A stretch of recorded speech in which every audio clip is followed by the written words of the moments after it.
하나님은 어떤 분이십니까? 하나님은 생명의 주인이시죠.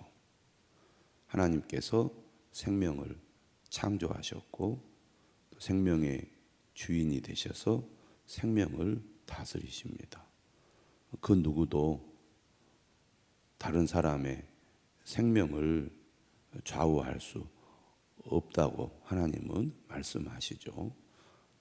주인이신 하나님의 뜻을 따라 하나님의 백성들은 사람의 생명을 존중하고 귀하게 여겨야 합니다. 생명을 해치는 것은 하나님의 고난을 침해하는 것이기 때문에 하나님의 백성들은 생명을 귀하게 여기고 존중하는 삶을 살아야 한다는 것입니다. 그런데 오늘 우리가 사는 이 세상은 여전히 사람의 생명을 가볍게 여기고 생명을 해치는 일이 끊임없이 벌어지고 있죠.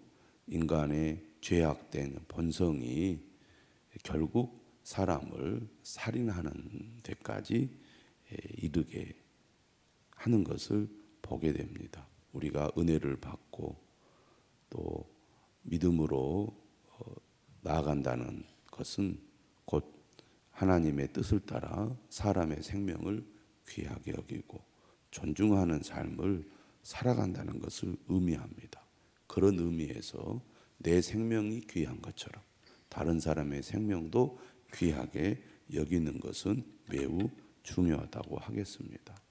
어떻게 보면 사람의 생명은 당연히 귀한 것이 아니냐 이렇게 생각할지 모르지만 인간은 감정적인 측면이 강해서 다른 사람에 대해서 오해하고 또 그로 인하여 부정적인 감정을 가지고 또 미워하고 또 시기하고 질투하고 그리고 분노하고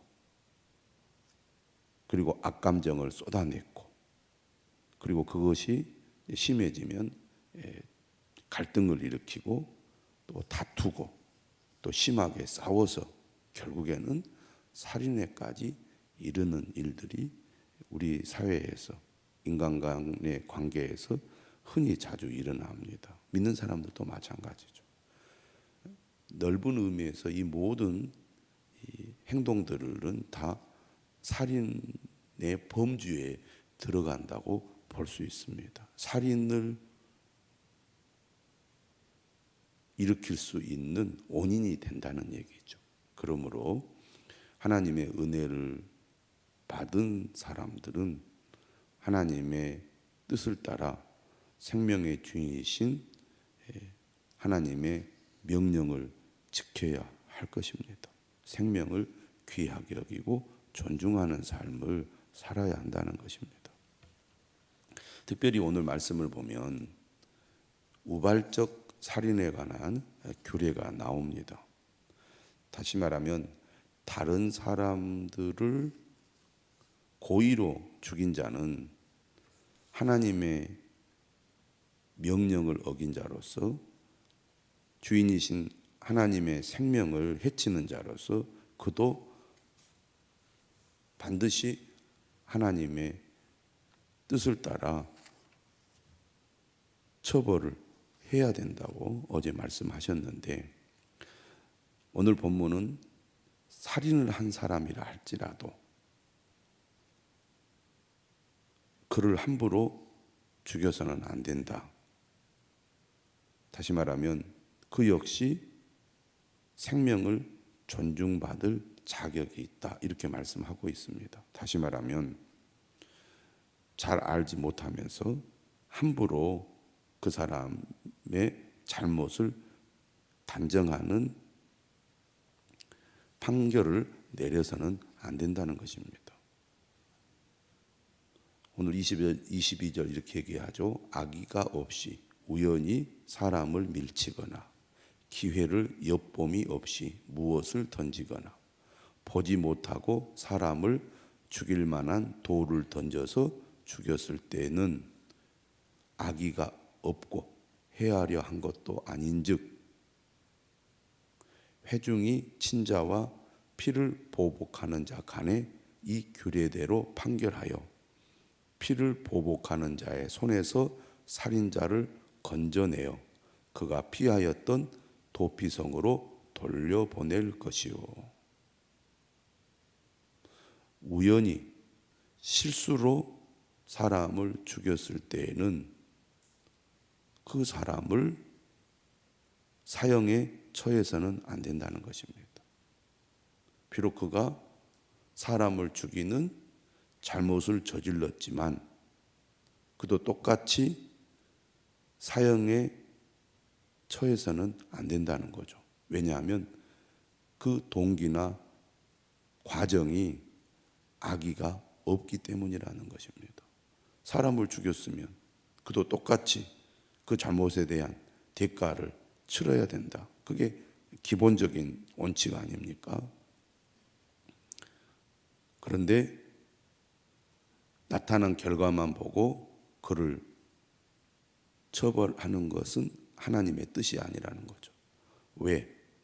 어떻게 이 일이 일어났는지를 면밀히 따져서 그가 우발적으로 악의가 없이 실수로 사람을 죽였다면 물론 그가 처벌을 받기는 받아야 하지만 그 역시 하나의 귀한 생명이기 때문에 그의 생명을 보호해 줘야 한다.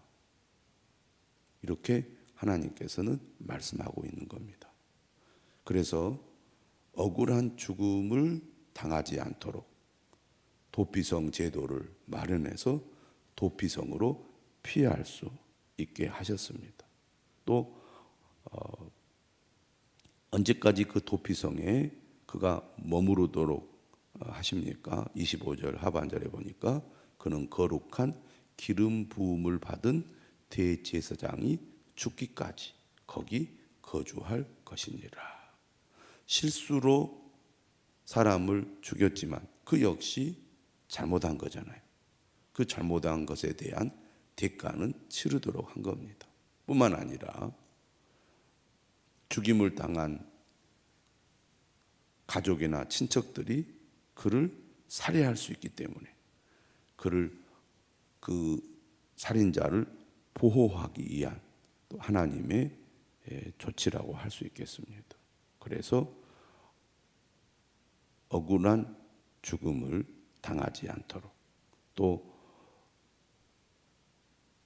지나치게 감정적으로 대응하여 또 다른 살인이 저질러지지 않도록 공동체를 또 관계된 사람들을 보호하려는 하나님의 뜻이 여기에 담겨져 있습니다. 사람의 생명은 귀한데 심지어 실수로 사람을 죽인 자의 생명까지도 하나님은 보호하셔서 그의 실수를 보듬어주고 또 그가 다시 재기할 수 있도록 하나님이 기회를 열어주시는 것입니다. 물론 결과만 보았을 때는 어떻게 이런 일이 일어났는지를 판단하기가 쉽지 않을 것입니다. 근데 우리도 지금 살아가면서 뉴스 보도를 통하여 어떤 결과를 알게 되면 사람들은 거기에 대해서 반응을 보이죠. 그런데 이 결과를 알리는 이 보도의 내용이 사실 정확하지 않고 그 과정에 대해서 객관적으로 뭐라 그럴까요? 보도가 되지 않다 보니까 가해자가 또 억울하게 사람들로부터 비난을 받는 경우가 있습니다. 나중에 시간이 지나고 보면 그가 가해자가 아닌데 또 잘못한 것이 아닌데 처음에 사람들에게 알려진 내용이 마치 매우 나쁜 잘못을 저지른 사람인 것처럼 알려지고 소개되어서 사람들로부터 엄청난 비난을 받게 되고 그로 인하여 우울증에 걸리거나 삶을 포기하거나 이런 일들이 자주 발생하고 있는 것이 오늘 우리가 사는 이 시대의 모습입니다. 매일 성경에도 나와 있듯이 간접살인, 인격살인 이러한 일들이 얼마나 많이 벌어지는지 모릅니다. 많은 사람들이 살아가다 보면 남의 일에 대해서 지나친 반응을 보이고 또 자신의 삶에 여러 가지 스트레스라든지 억울함이라든지 또 분노의 감정이 괜히 상관이 없는 사람들에게까지 그러한 감정들을 표출해서 억울한 죽음에 이르게 하는 행동들을 할 때가 많습니다. 그리고 잊어버리는 거죠. 그런데 마치 우리가 아무 생각 없이 연못에 돌을 던졌는데 그 돌에 맞은 개구리가 목숨을 잃은 것처럼 다른 사람을 살인하는, 간접으로 또 인격적으로 살인하는 잘못을 범하는 경우들이 많이 있습니다. 그러면서도 자신이 어떤 잘못을 했는지 인지하지 못하고 그저 아무렇지 않게 생활하는 경우가 많죠. 우리가 살아가면서 가까운 관계에서도 이런 잘못을 저지를 수가 있습니다.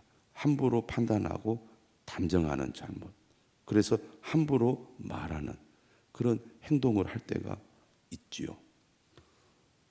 직장에서도 그렇고 교회에서도 그렇고 가정에서도 그렇고 이웃과의 관계에서도 그렇습니다.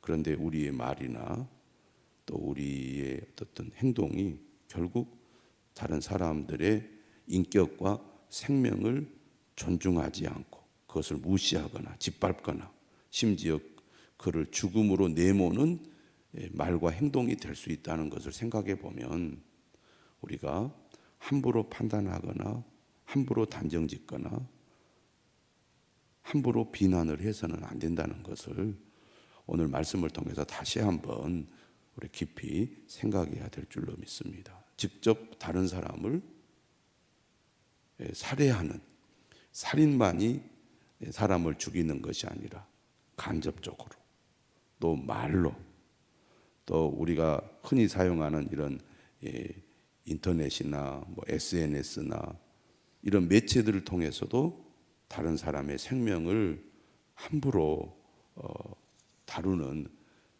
죄를 범할 수 있다는 것, 우리가 더욱 신중하게 행동해야 될 것입니다. 오늘 이 도피성 제도는 우연히 실수로 악의가 없이 우발적으로 살인을 저지르는 사람들조차도 그 생명이 존중받아야 된다. 고대 사회에서 하나님께서는 이 이스라엘 백성들이 도피성 제도를 통하여 사람의 생명을 존중하도록 가르치고 있습니다. 우리는 이러한 하나님의 뜻을 따라 생명의 주인이신 하나님의 고난을 침범하는 죄를 범해서는 안 될 것입니다. 27절은 이렇게 얘기하죠. 26절, 그러나 살인자가 어느 때든지 그 피하였던 도피성 지경 밖에 나가면 피를 보복하는 자가 도피성 지경 밖에서 그 살인자를 만나 죽일지라도 피 흘린 죄가 없나니.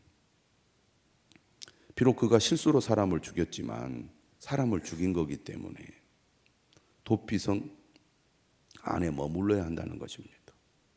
내가 비록 실수로 죽였지만 다른 사람들의 생명을 빼앗은 거기 때문에 자중하고 나를 돌아보고 또 다른 사람들이 잘 모르고 나를 살해하지 않도록 나 자신을 지키는 행동을 해야 되는데 그것을 가볍게 여기고 또는 도피성 안에 있는 것이 답답해서 함부로 밖에 나가게 되면 생명을 잃을 수 있다는 것입니다. 그래서 그러지 않도록 하라는 얘기죠. 그래서 28절은 이는 살인자가 대제사장이 죽기까지 그 도피성에 머물러야 할 것입니다. 대제사장이 죽은 후에는 그 살인자가 자기 소유의 땅으로 돌아갈 수 있느니라. 이것은 이제 가해자의 입장입니다. 내가 물론 실수로 잘못을 저질렀지만 사람을 죽였잖아요. 그러면 그 사람 역시 내가 참 해서는 안 되는, 더 조심하고 주의해야 했는데 내가 이렇게 다른 사람의 생명을 빼앗는 잘못을 했으니 자신을 돌아보고 반성하고 내가 정말 속죄하는 마음으로 있어야 되잖아요. 내가 잘못한 것이 뭐 있느냐, 나도 억울하다, 이렇게 또 하는 것도 옳지 않다는 얘기입니다. 적반하장인 경우도 많이 있죠.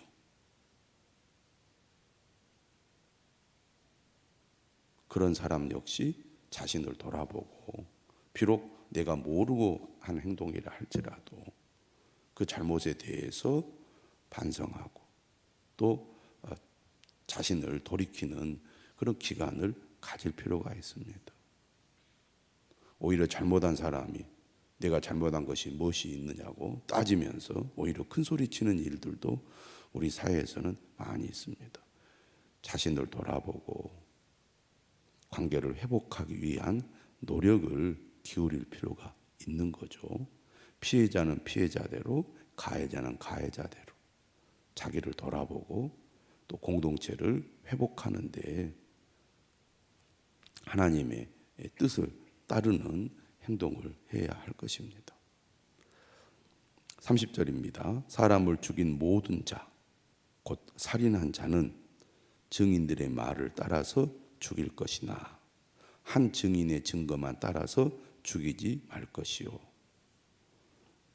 재판을 할 때 어떻게 처벌을 할 거냐? 분명한 증거를 따라서 재판을 하고 판결을 해야 된다는 겁니다.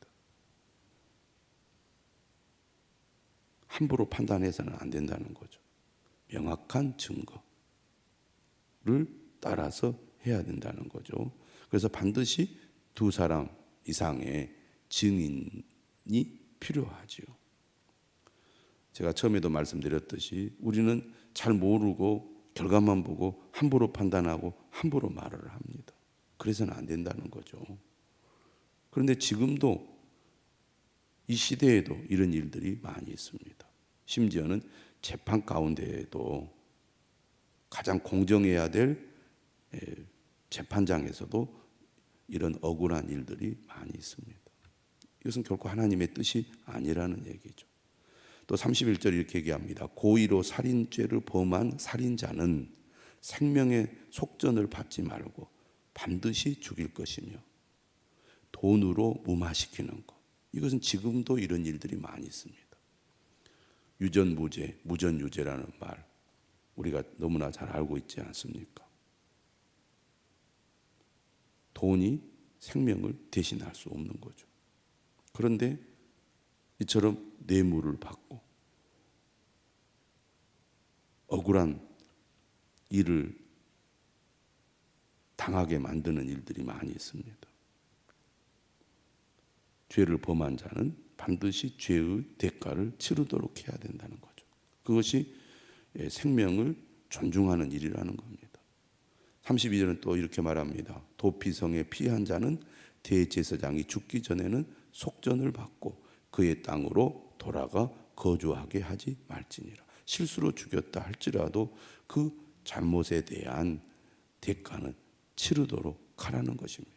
그 역시 돈을 받고 무마시켜서는 안 된다는 거죠. 33절입니다. 너희는 너희가 거주하는 땅을 더럽히지 말라. 피는 땅을 더럽히나니 피 흘림을 받은 땅은 그 피를 흘리게 한 자의 피가 아니면 속함을 받을 수 없느니라. 살인은 생명의 주인이신 하나님의 권한을 침범하는 것뿐만 아니라 하나님이 거하시는 땅을 더럽히는 죄라는 것입니다. 생명을 경시하는 이러한 행동은 하나님의 땅을 더럽히는 잘못이기 때문에 반드시 거기에 대한 처벌을 통하여 하나님의 땅을 거룩하게 회복해야 된다는 거죠. 더 나아가 그러한 잘못을 저지르지 않도록 힘써야 한다는 것입니다. 너희는 너희가 거주하는 땅, 곧 내가 거주하는 땅을 더럽히지 말라. 하나님의 백성들이 거주하는 약속의 땅은 곧 하나님이 거주하는 땅이라는 거죠. 하나님이 함께하는 땅이라는 것입니다. 그렇기 때문에 사람을 죽임으로 피를 흘려서 땅을 더럽혀서는 안 된다는 거죠. 나 여호와는 이스라엘 자손 중에 있음이니라. 거룩하신 하나님께서 하나님의 백성들과 함께 하십니다. 그러므로 하나님의 백성들이 거주하는 땅은 곧 하나님이 거주하는 땅이기 때문에 사람을 죽임으로 땅을 더럽히지 말아야 한다는 거죠. 오늘 우리도 마찬가지입니다.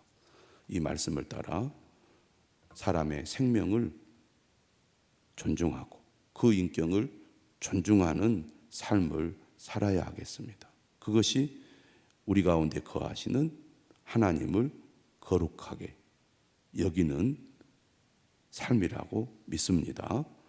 직접 살인뿐만 아니라 간접 살인, 인격 살인까지 살인에 해당한다는 것을 기억하고 우리가 더 나아가 다른 사람을 미워하거나 시기하거나 분노하거나 악을 행하는 잘못을 버리고 사람을 존중하고 인격적으로 대하고 또 사랑하고 또 함께하는 그러한 삶을 실천하는 저와 여러분들이 되시기를 주님의 이름으로 축원합니다.